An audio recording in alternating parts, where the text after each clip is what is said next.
میری اپروچ یہ ہے کہ میں نے دیکھنا ہے کہ چائنا نے کیا کیا تھا.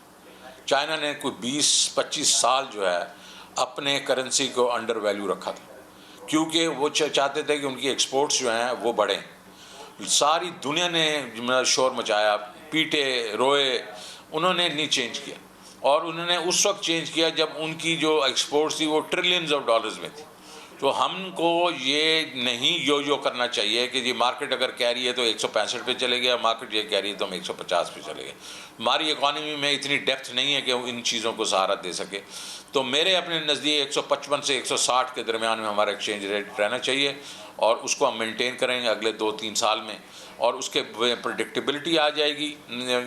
سب کو معلوم ہوگا کہ یہاں پھر رہا ہے اور یہ اسٹیبل ہے، اور اس کی وجہ سے ہماری ایکسپورٹس بڑھیں گی، امپورٹس جو ہیں وہ مطلب چیک میں رہیں گی، and frankly people will start investing in our country.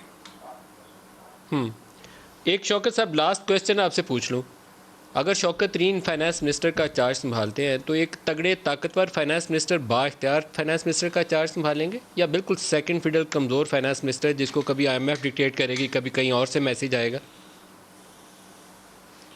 شوکت ترین جو ہے نا، اس کو کبھی کسی نے پنجرے میں بند کر کے نہیں رکھا، نہ ہی رکھ سکا ہے.